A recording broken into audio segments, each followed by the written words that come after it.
All right. I'm just gonna keep yapping about football until people start coming in a little bit more. But yeah, that Jets game was fun. That Jets game was fun. Yeah.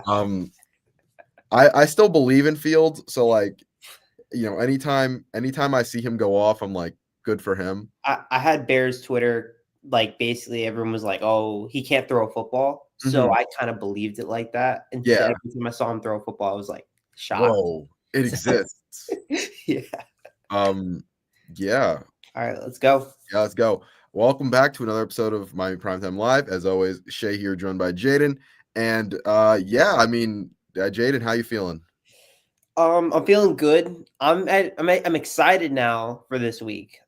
As the weekend was going on, I don't know, wasn't really caring about it. Saturday, I'm in the press box watching Miami blow up Bethune, which we'll talk about later. Hmm. But watching everyone in the press box was watching UF down, losing to USF on that game-winning field goal from Grammatica.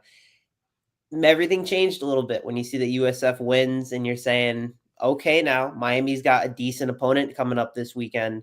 And it kind of gives you a little, okay, like this could be technically a big game, the biggest game on the CW ever. Oh yeah, it's the biggest thing on the CW since the Flash. Um, yeah, I mean, big game. I can tell you, as somebody sitting in the stands, it was the exact same thing. You have everybody, like a million people, watching it on their phones and be like, "Oh my God, USF won!" as that game goes down. And so yeah, next week becomes you're playing your second ranked opponent in 3 weeks to start the season. Miami it's not going to be a slouch. It's not going to be an easy game like Bethune was. And so you kind of got to go in. I mean, I saw some quotes about Cristobal. Keep your head on straight. You can't look forward to UF the next week because this game is a real one. It's a better team. UF's out of I think UF dropped out of the top 25 now. They are. So So is SMU as well. But yeah. yeah, I mean, it's the best team. It's the best team you're playing so far. The So G5 favorite. They're not the they're best right team. now. Yeah, they're The the best, best the best team in Florida the team G5 right you're now. playing so far. Yeah, they're the best team in the G5. It's another ranked team. It's a game that I know a lot of Miami fans are like, "Oh, it's just USF." I agree, but on some levels because they did beat them 50 to 15 last year. But Yeah. this USF team is a little bit different. Byron Brown is playing very, very well, very high level football, and their defense looks really good. They held Boise State. Say what you want about Boise State without Genty, but you held them to 7 points at home, and then you made DJ Lagway look like Well, he was in hell. yeah. He was struggling all day long. UF played a terrible football game at home in Gainesville, and for USF to win the way that they did, it's obviously as a Miami fan, you're very happy to see UF go down. But it kind of like, okay, now Miami's got a legitimate opponent, a top 25 team, a team that is they deserve their flowers at least for the first 2 weeks of the year. Technically, no one has a better resume than them entering week 3 than USF. So you gotta give them their props. But if Miami plays to the level and the mentality that they treat this game like it's a Notre Dame game where it's a big game, really matters. Miami should be able to take care of business, and I think they're just too deep, too strong. Just the more talented team should end up taking the win. But USF is no slouch, and they're not a team to kind of roll over on for sure. Yeah, 100%. Yeah, Miami obviously is. I mean, we consider it, and I think the world considers it the more talented team, the better team, the team that should win this game. But as we saw last week, talent needs to sync up with preparedness, coaching, and everything to kind of fully send you into the game where you're going to win. And so Miami cannot sleep on this USF team because that's what Florida did. That's what I mean. They're better than Boise State, obviously, but at this clearly, but Boise State probably did a little bit. I think it's a team that it hasn't been the best historically, and so going into games they've been underestimated and not looked at as seriously. But guess what? This Miami team needs to look at them seriously because they took down Florida, which going into the season, everybody aside for the Notre Dame game to start the season, that was pinpointed as Miami's big game of the year. You were going to have to play this. You thought you were going to have to play this Florida team, this juggernaut that they were projected to be. But guess what? This USF team beats them. And now they're the team standing in your way before you go to Florida, before you play that Florida game, before you go to FSU, before you get into real conference play. And so Miami needs to take them seriously. I think they will. Everything I've seen and heard so far shows that they will. and you can't slip up. This can't be the trap game already. And so it might be a little tough. It might be difficult just because this USF team fights hard and they play tough. But Miami needs to be ready for a fight. Yeah, this is a game maybe you're expecting, USF maybe probably in an ideal world, you might expect USF to kind of stay in this game for the first, quarter, maybe half, similar to the way it was last year against Mhm. USF in Tampa. But Miami should be able to pull out and pull their way through towards the end of the game. But again, USF, they got paid $500,000 to go to Gainesville. They were energized, they were juiced. They looked like the better team because they made so many mistakes. Billy Napier's terribly coached team. Keep Billy. Keep Extend them 'em. for life. They should lifetime contract. But I like UF is a good team over like talent wise. They have the talent. They have all these guys from the state of Florida. But to lose to a team like USF in that kind of fashion is Shout out to Hilton Stubbs. yes. Shout out. But yeah, it gives Miami, something to look at for the course. But we can talk a little bit about Bethune just for the fact that something did happen in that game. Mhm. They won 45-3. It was never in doubt from the beginning of this game to whenever. Beck looked as you should for him. He went 15-15 to start the game. He broke Vinny Testaverde's record, which was set in 1986. He went 22 of 24, 267 yards, 2 touchdowns. The team as a whole, 14 different pass catchers throughout the entire game. Tony looking like Tony, 6 catches, 80 yards, 69 yards after catch. CJ Daniels doesn't know how to have a non-easy touchdown. 2 incredible catches, Great 5 catch. catches, 73 yards, 2 touchdowns. You got some playing time from some young guys: Dalen Upshaw, Josh Moore, Brock Schott, Luka Gilbert, Tony Johnson, Nye Carr. One thing I did recognize with Joshua Moore, this was when Emery was in the game. I believe it was the third or fourth quarter. Emery throws a deep ball to the back of the end zone for Joshua Moore, be about a 40-yard touchdown. And it was an incredible PBU by the Bethune-Cookman defender. It was a good throw by Emery. Could have been a sick catch. It would have been a really tough play. It was a nice pass breakup. But if Joshua Moore caught that, that would have been really nice. But I really like the use of the young guys. I thought Miami did a good job of when to take out the starters, when they did. They played the game when they needed to. They got a good look at who they have. And I got no complaints with the way that they played this game for the most part. Yeah, really no complaints you could really say about this Miami team. You came in, handled business, got the young guys some playing time. We'll talk about the young guys we did see play a little bit, but pretty much everybody you wanted to see come in the game got some burn. Gerard Pringle breaks off a 30-yard touchdown run. Nice, In really the nice midst to of see that. that. Yeah, it was really good to see that. You even got to test out kickers. Miami played 3 different kickers in the game. So you know what? Have fun. Bert Auburn made a field goal. I think something Will Rocha, if I'm Will not wrong. Rocha, yep. He got Yeah, he Will got Rocha. he got one too. Yep. He got an extra point in there. So you got to test out kickers. You got to test out the offense. And pretty much everybody wanted to see, aside for a couple of players that we got some updates on recently. Jaden, it's been announced Hayden Lowe out for the season by Mario Cristobal. Announced it today. 5-star freshman, seemed really great according to all camp reports. Was going to play an impact this year. It's a deep defensive line rotation, but definitely a loss on the edge there for Miami.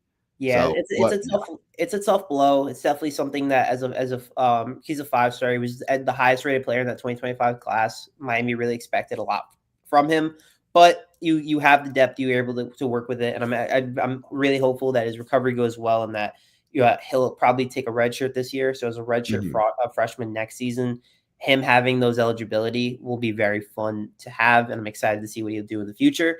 Again, it just really sucks because he was going to be. I really expected him to be an impact player. The other guys, JoJo Trader did not play, and they had said that it was he was banged up a little bit during practice, at least what Mario had said. And he's expected to play on Saturday. Armando Blunt didn't play against Bethune, is expected to play on Saturday. Jordan Lyle, who we kind of expected wasn't going to play after the injury against Notre Dame, also didn't play, but he will be playing, expected to play against USF. I do know that last season, Jordan Lyle was the one that broke off that massive touchdown run against the Bulls.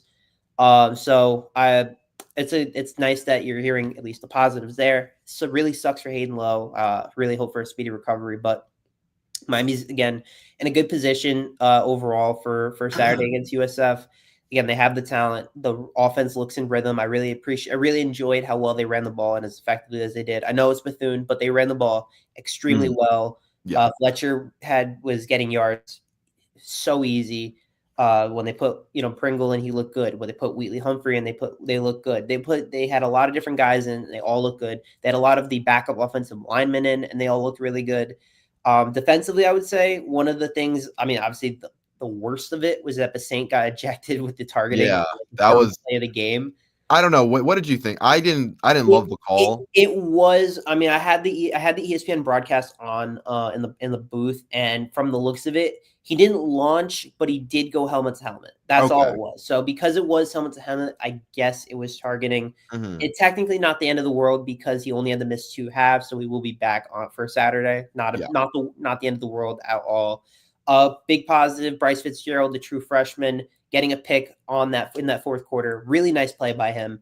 On a 4th and goal, Bethune looking for any type of score, and Bryce Fitzgerald kind of comes out of nowhere, makes a really nice diving interception. The whole DB room had a lot to say about Fitzgerald. Mario's been so high on the guy, and it actually led to some recent news that Markeith Williams has entered the transfer portal because, I mean, look, he was supposed to get the starting job. He was a part of Mario's Oregon class, but Dylan Day and then the rise of Bryce Fitzgerald has kind of pushed Williams, lower and lower into the depth chart.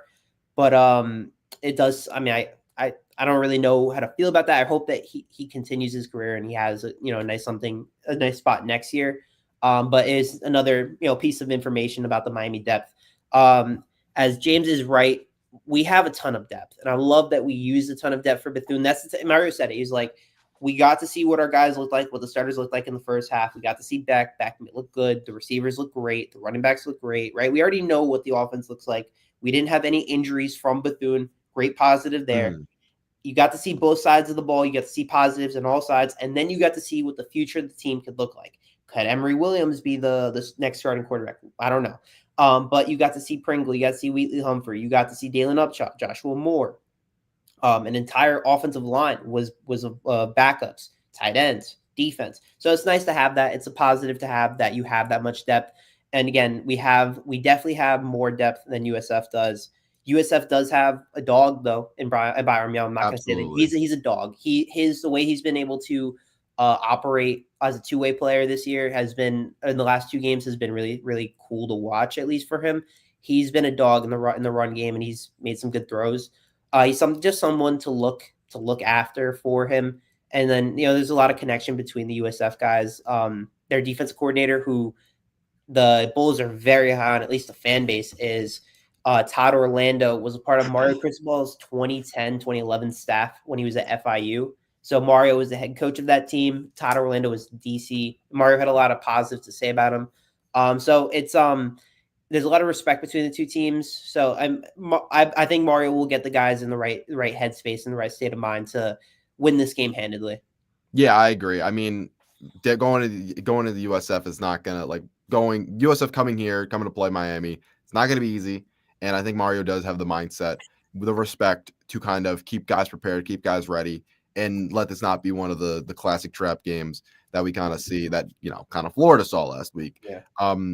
And it was definitely good to get the rotation of younger guys, the youth involved. So you could see a lot of the depth of this team in case guys have to go out for a play, need a breather or two, can sub in really fast. But in terms of Byron Brown, it is going to be a challenge to deal with him. We saw it a little bit when Miami struggled against that QB run game against Notre Dame. Kind of that QB draws, the QB powers up the middle were a little bit rough for Miami to handle. Led to the game tying touchdown from CJ Carr during that game. And so Byron Brown, really tough guy, better runner obviously than CJ Carr. And the guy averages, I think, just pretty close to 4 yards per carry after contact. So even when you hit him, he's going to fall forward. He's going to turn his legs forward and fall, get some extra yards out of it. And there's the big play from the week 1 game that got called back, but you saw what he can do, shedding tacklers, getting stiff arming dudes, getting through the defense and kind of running off with his legs. He can do those type of things, and it is a swarm the ball type of game, kind of like we were talking about going to that game with Jeremiah Love. It is a big runner with the football. You got to swarm him, make sure he goes down, because he's taking the majority of USF's carries. Mm-hmm. The carries have really, I think it's, if I got to double check, but I believe it's 33 so far for Byron Brown. And then the next closest, I will double check USF stats, but he's their leading rusher. He's their leading ball carrier out of the backfield. And so you have to make sure you're able to bring him down. 31 so far for Byron Brown. Next closest is 13 with Cartavius Norton. Alvin Isaac might be a guy you want to look at in terms of stopping this run. He's a big explosive guy, 8 carries for 88 yards. But what you really do have to keep an eye out for is their deep passing game. Brown so far through 2 games, 3 of 7 for 158 yards and a TD on those deep passes. So explosive plays are what USF is going to try and do. Maybe they're not able to get consistent yardage on a down-to-down basis, but they can definitely take the top off over the take the top off. One of their guys, I'm going to double check his name, but one of their guys has 2 passes with averaging 40 yards depth. Sorry, I want to double check on the name. Yes. Chaz Nimrod is their big play. Chaz Nimrod and Keyshawn Singleton both averaging 20 yards per catch. Nimrod, his two of his catches going over 40 yards down the field. And so, Byron Brown thrives off that deep passing game.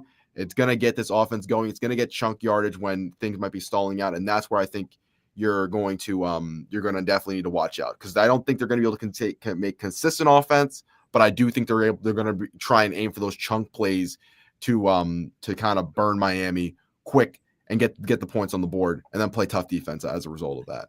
Byron Brown gives me a lot of Haynes King vibes, just in the way of as a player.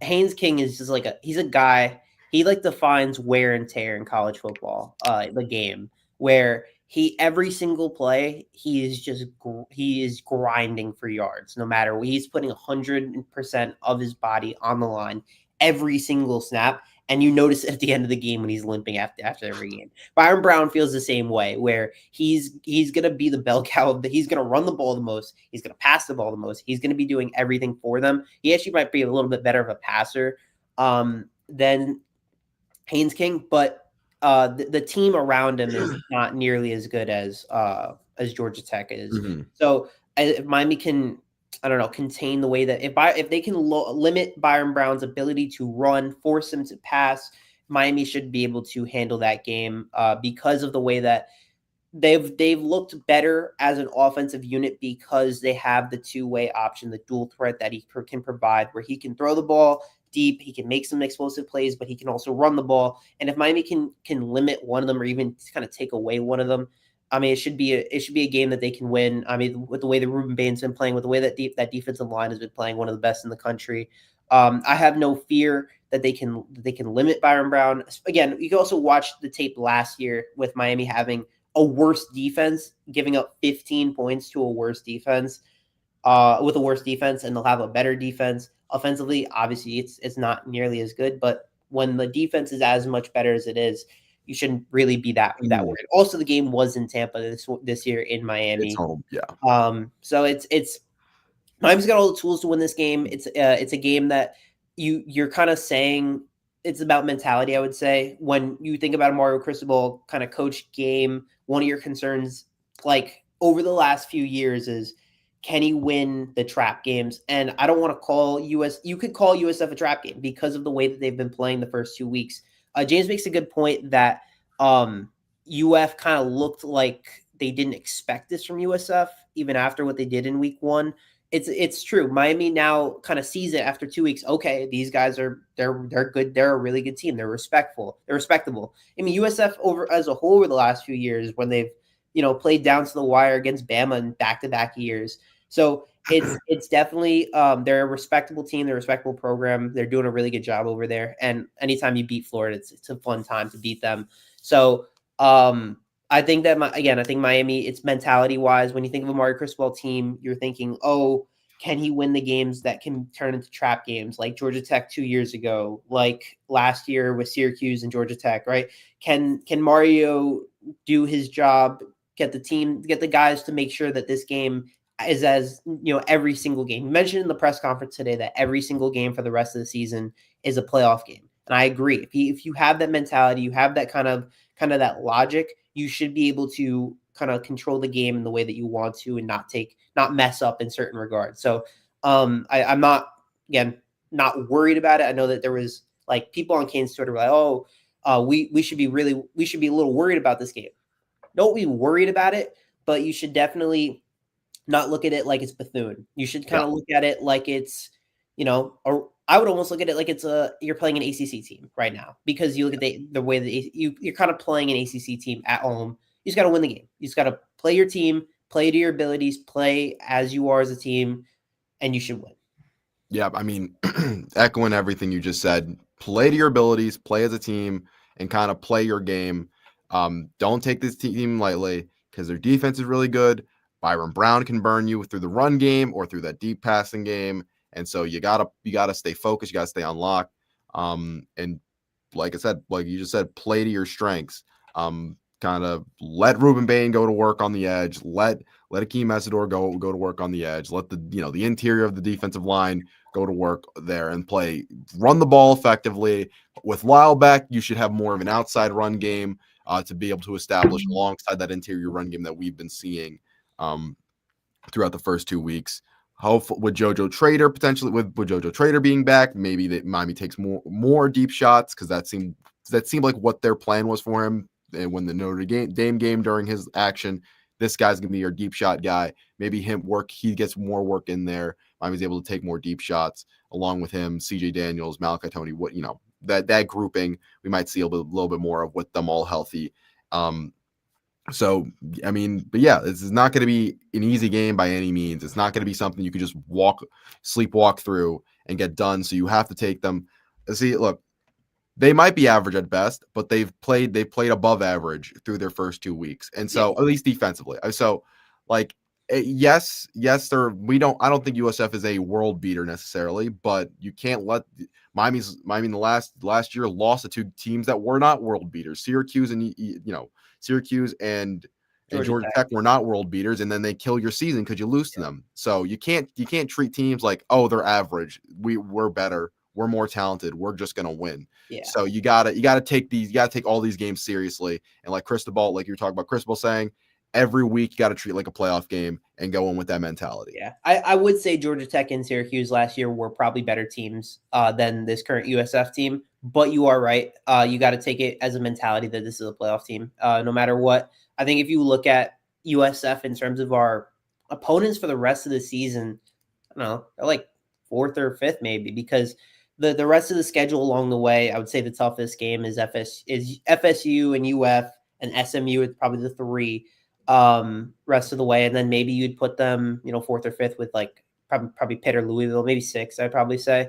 But they're like if you were to have another ACC opponent on the schedule. They're better than like a Stanford. They're better than the way that this current iteration of Syracuse is playing right now. They just took UConn the double overtime. Oh my God, yeah. They're just that team last year. We made the playoff. They're better than the current state of Virginia Tech, who looks lost right now. But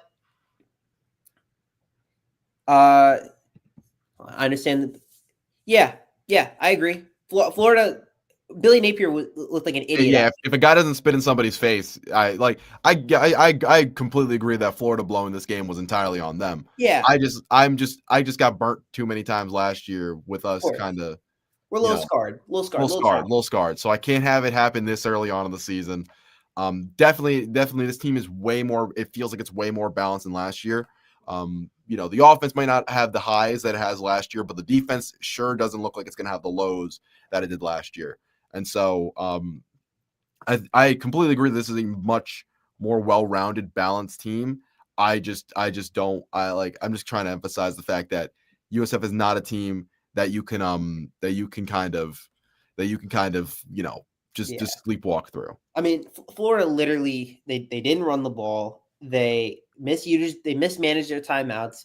They had a player spit on one another player, which literally cost them 15 yards plus everything. It was just a disaster from UF all around in that second half. The safety, come on, like everything about that was just bad football from UF all around. They just played, they collapsed. It was a full Billy collapse, which is why, again, we are asking the University of Florida to please keep Billy Napier forever.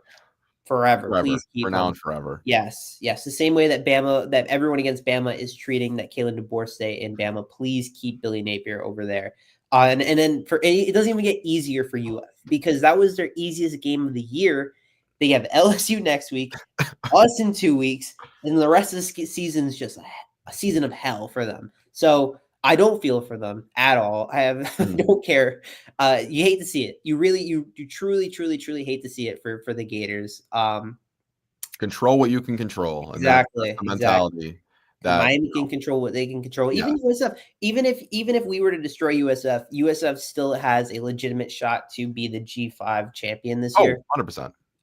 So they're a respectable team, and you just gotta kind of just say that they are, because they have, in theory, they have the best resume in college football. No other team can say that they have 2 top 25 wins.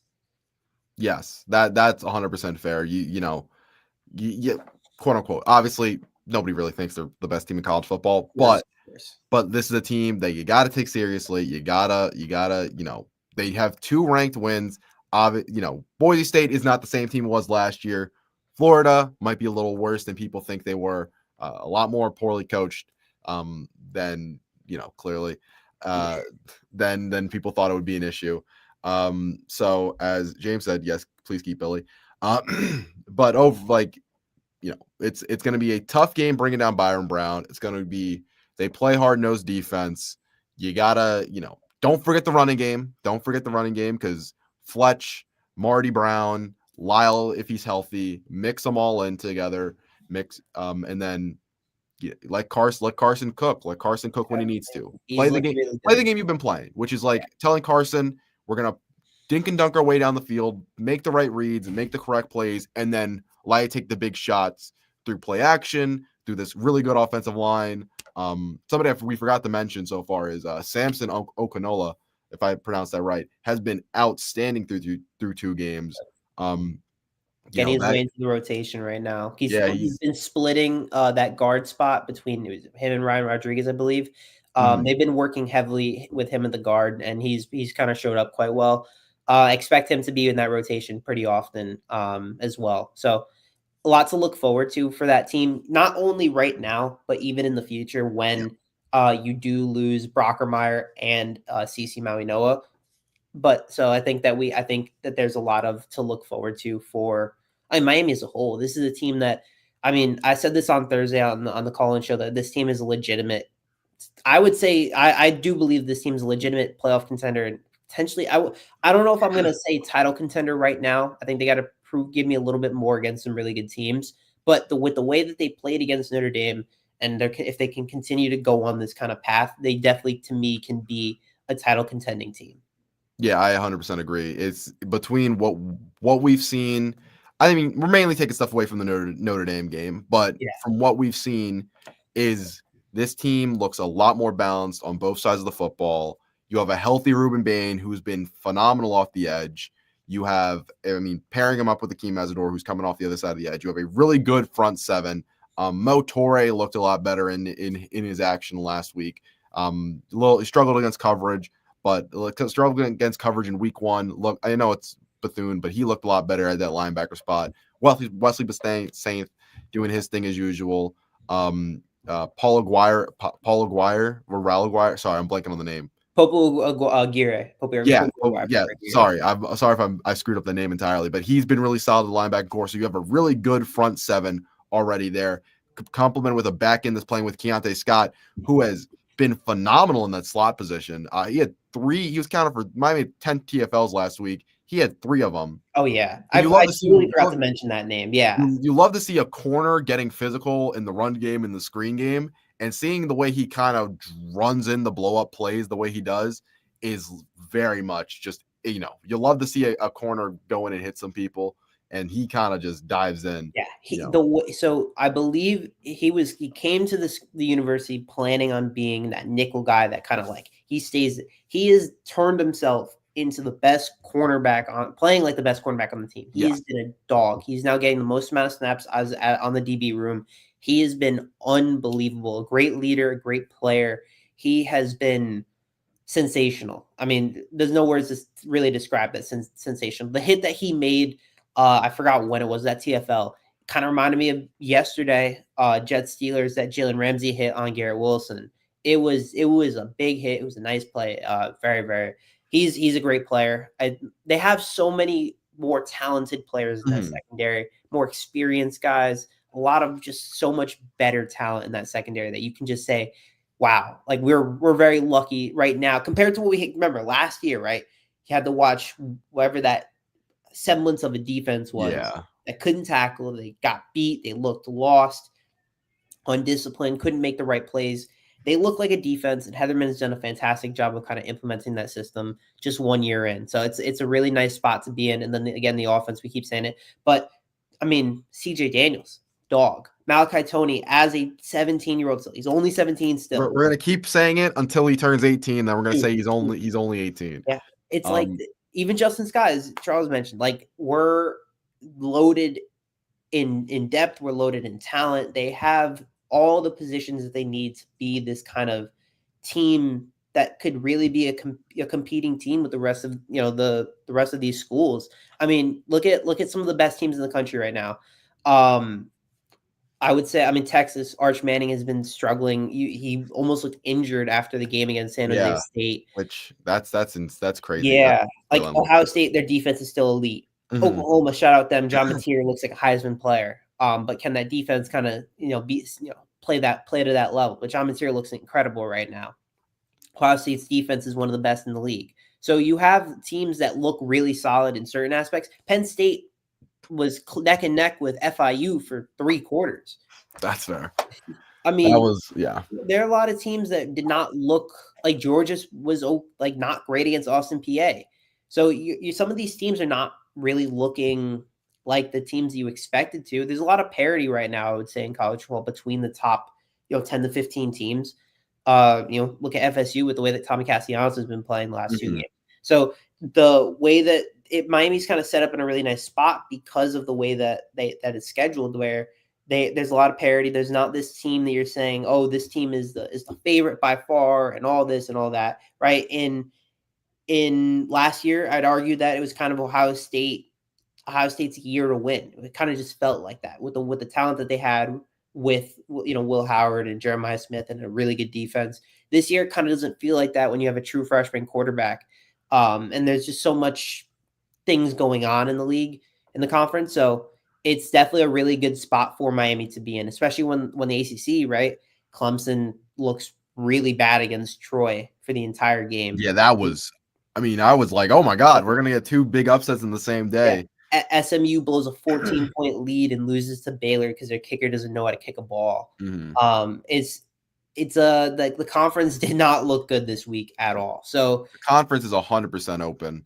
Yeah, I mean, it sets Miami up to be the leader by like a good margin right now.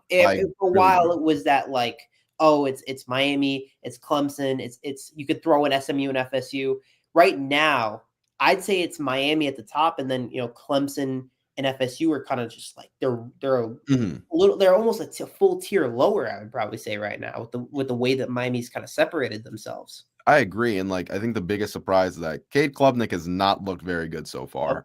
We kind of talked about it originally when we were like, "Oh, this is the clear, front guy to be the best QB in this conference," and he is. I mean, between the LSU game and this one, it has not been pretty from him, from every single standpoint you can look at it.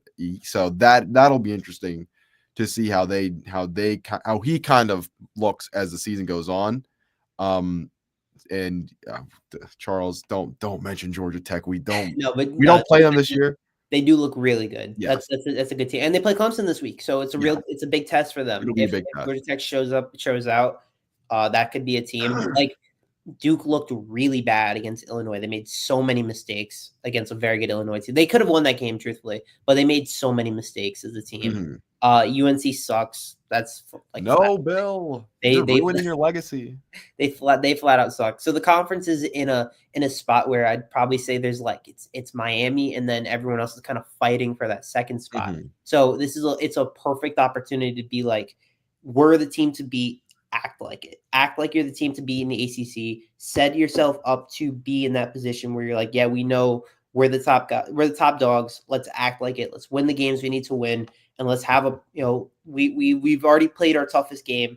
Let's continue on, with that momentum from Notre Dame and keep moving forward.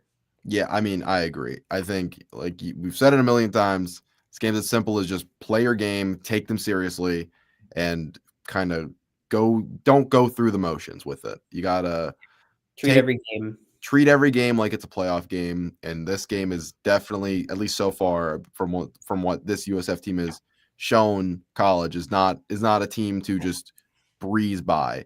If Miami does breeze by, which there's a good chance they will. I think there's a decent chance that they end up doing so. Yeah. Fine. But you take them seriously from the first quarter till hopefully through 3 quarters, and then you can just toss in the young guys. But if not, through 4 quarters, and you come on with a win, and then you set up for Florida next week. You set up for FSU in a few weeks, and you get ready to play this ACC. The rest of this ACC conference, and hopefully be in the ACC championship when it's all said and done. I mean, what do you think then would be your score prediction for this game this weekend? Score prediction, I'm gonna go. Sorry, I'm gonna check the weather to see the. Well, and weather this week has been has not been great. Travesty. So I'm gonna. I don't know the last time I've seen the sun at 4:30 p.m. Yeah, let's take a look. Saturday it's supposed to be rainy. I'm gonna go 31-14. Okay.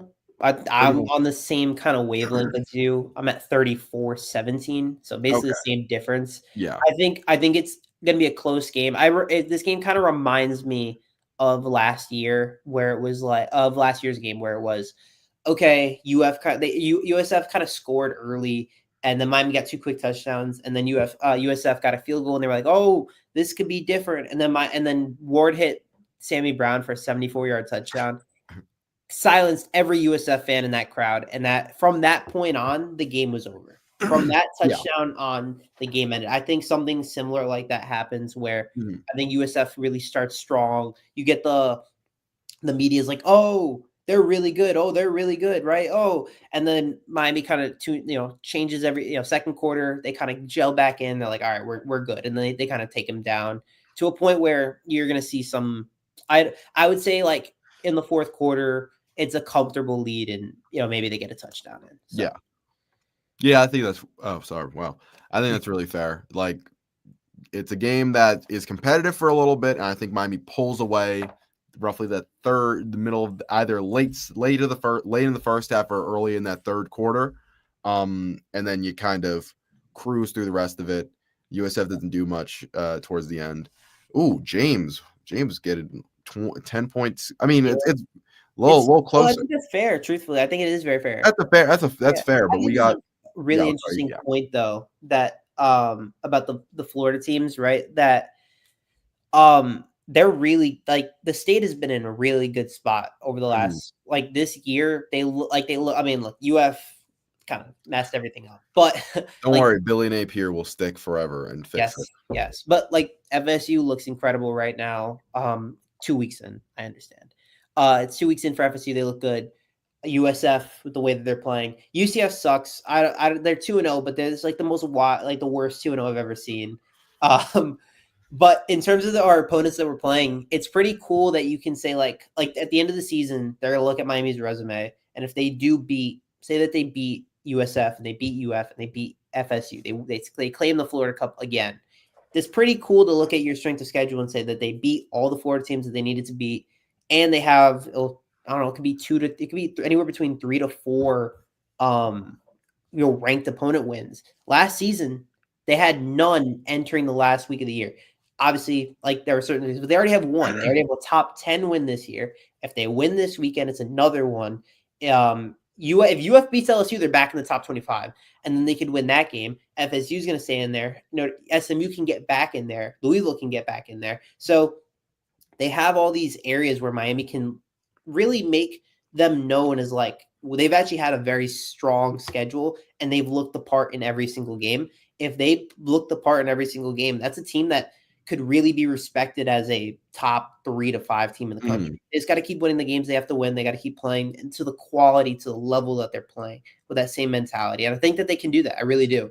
And I think it's really important to note that the bracket is a little bit different this year. In that it is very important to end the season ranked in the top 4 because that affords you that bye week. So unlike last year where it was the top 4 conference winners, this year you have to be one of the top 4 teams in the entirety of college in order to get that bye. Yeah. So you're not the top 4 conference winners don't get automatic buys. You now have to be, you have to be 1, 2, 3, or 4 according to the AP poll. So I think that's really important to note because if Miami does stack up a few more ranked wins, then you might get that bye, which fine.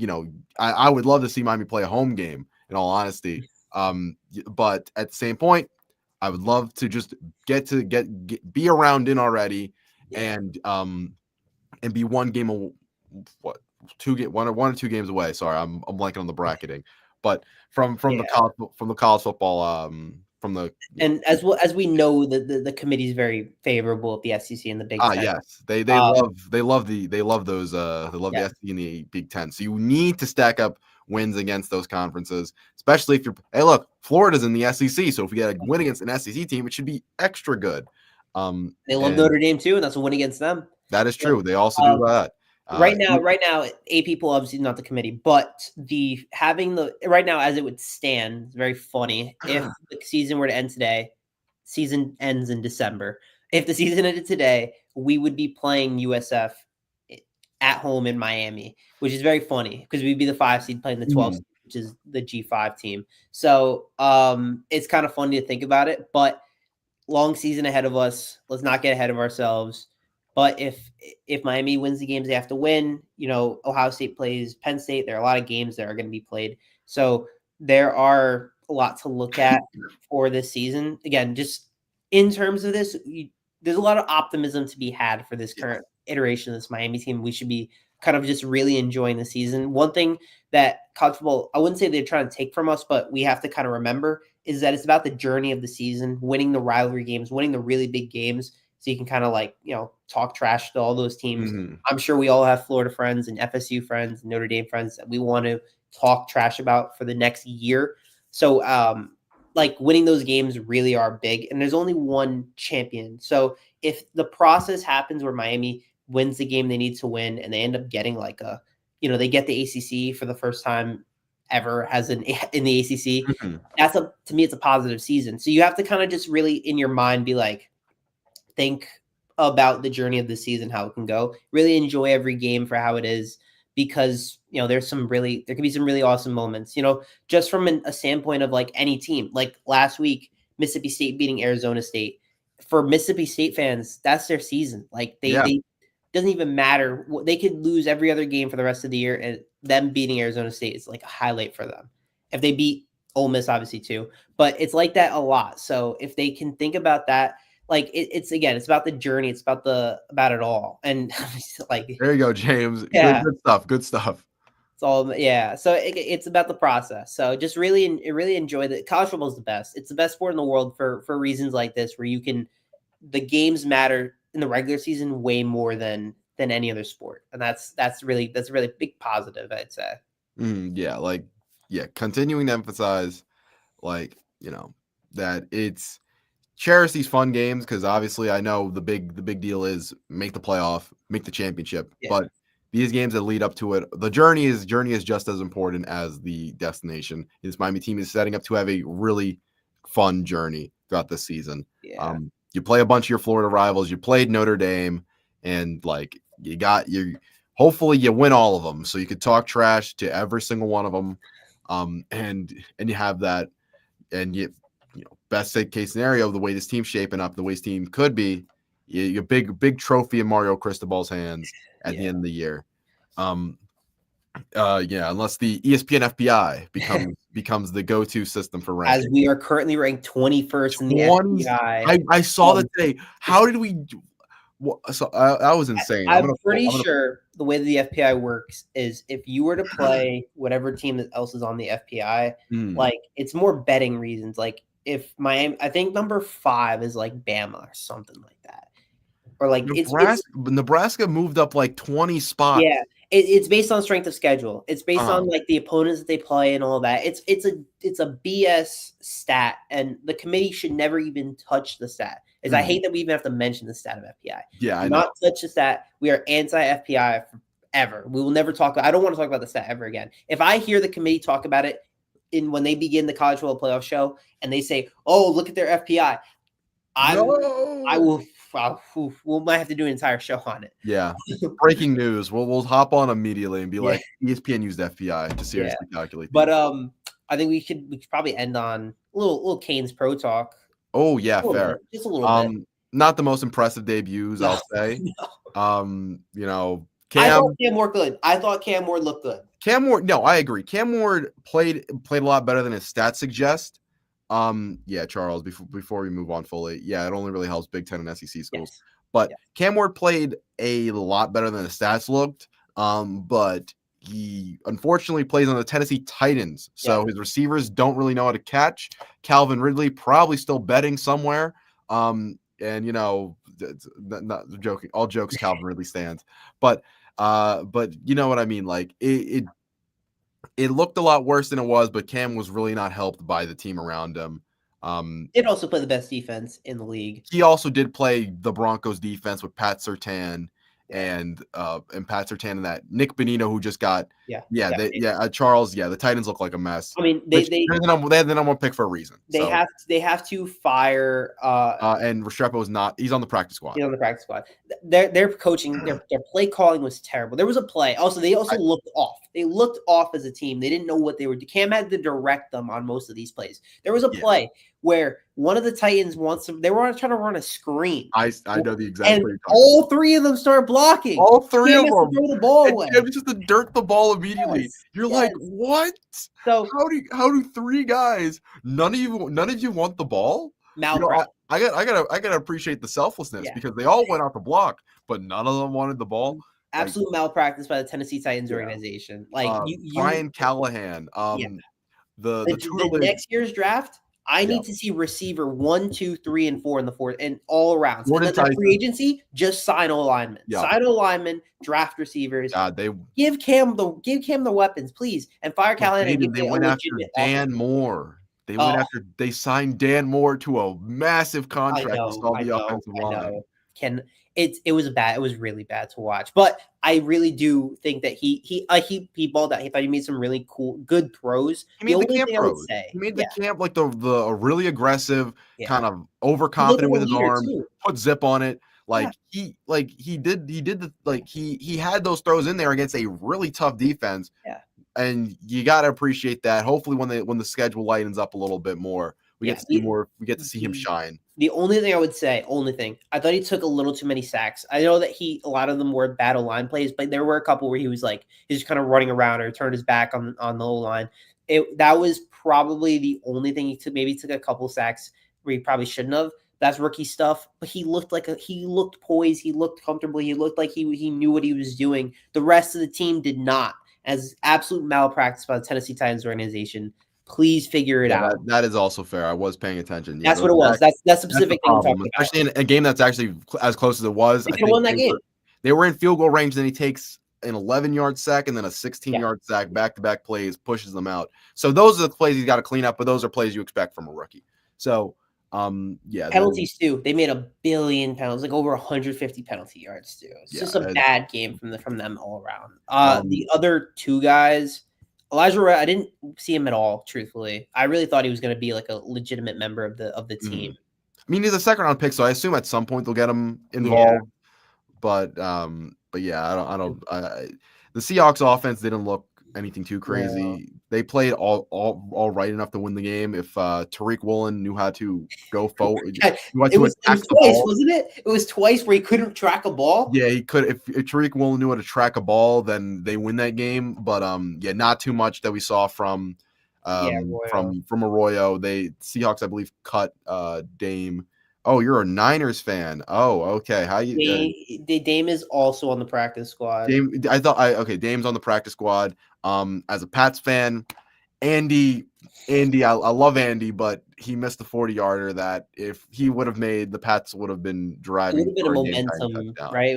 It was kind of a momentum killer. It was yeah, it kind of was a momentum killer in the fact that like we were up 10. I think we were up 10-7 already. No, we were up. It was I think we're tied 7-7. Drake had a really good drive where he was dotting up the defense. It was in the first half. It was a 10 a 10-7 lead. That doesn't go well. The first drive out of half ends up with a pick because he gets hit and then it goes all the way downhill from there.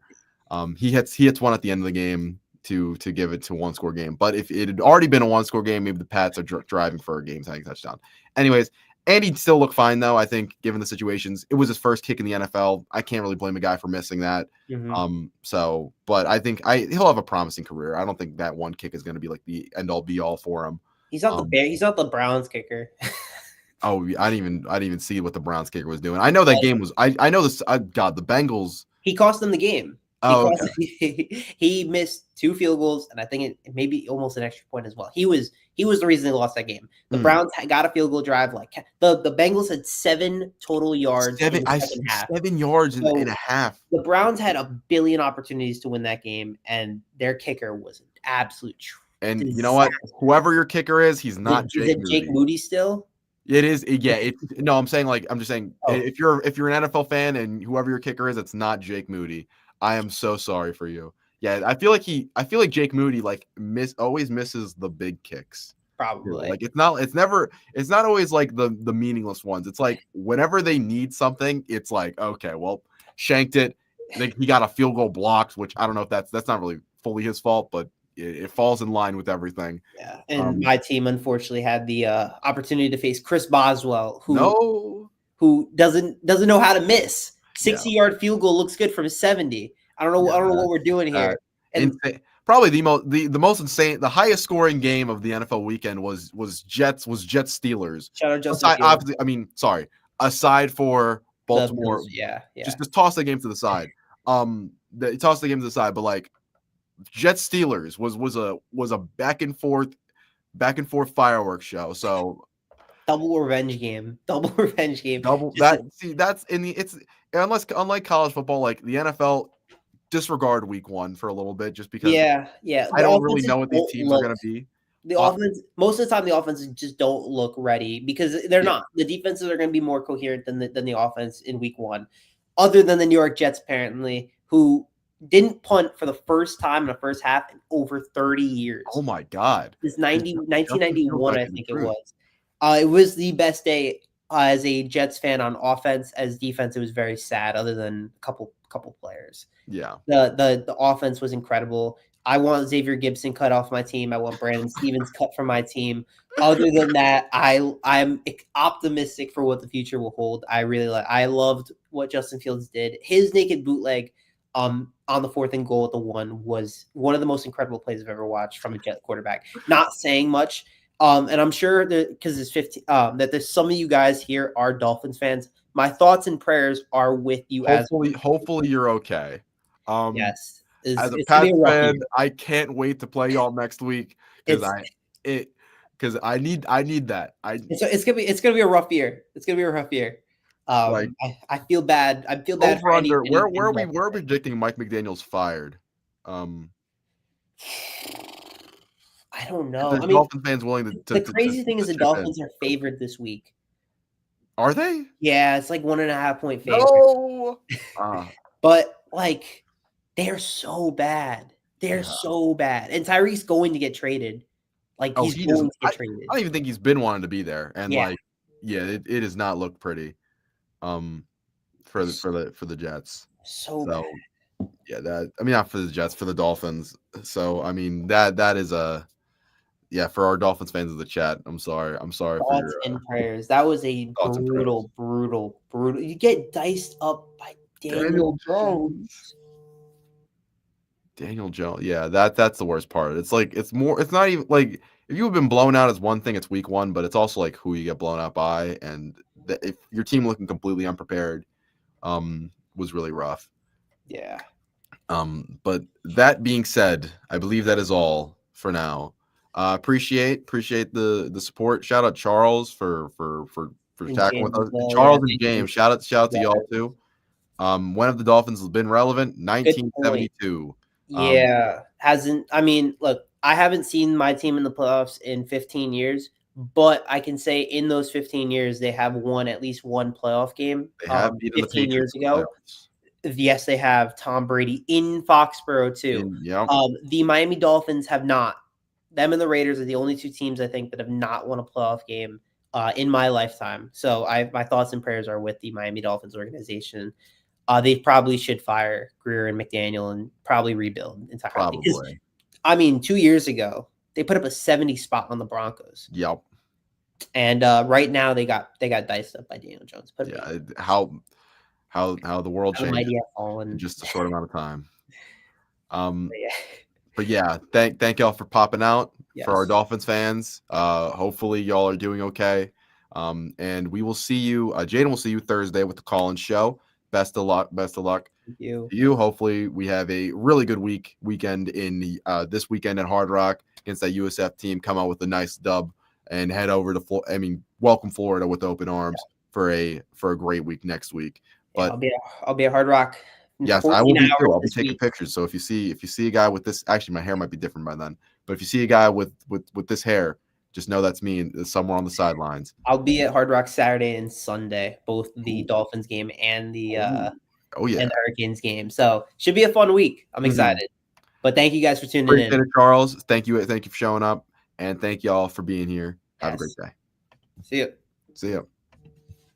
College football is even more exciting when you've got some action on the line, and the games are even better when you're cashing in. And the Voice of College Football is the place to be to get the greatest value. Start with my picks. 75% against the money line, 58% against the spread, and I've got a 40-plus year track record. 11-0 in the college football playoff for me last year against the money line, 8-3 against the spread. And I'm just the warm-up act. Steve Merrill of Wager Talk is our ace in the hole, show stopper. 7 years with the Voice of College Football, over 30 years in the industry. Steve gives us analysis on all the big games, but you can't miss Steve's weekly under-the-radar pick. 28-12 against the spread the last 3 years. You also get picks from some of our top analysts here at the Voice of College Football, including Corey Bratta, Matt Zemek, and Steve Dace. Check out those numbers. Become a YouTube or Patreon member for just $99 per month. Go to the main channel on YouTube, click join, and then select the betting tier. Do the same thing on Patreon. Make 2025 a winner now.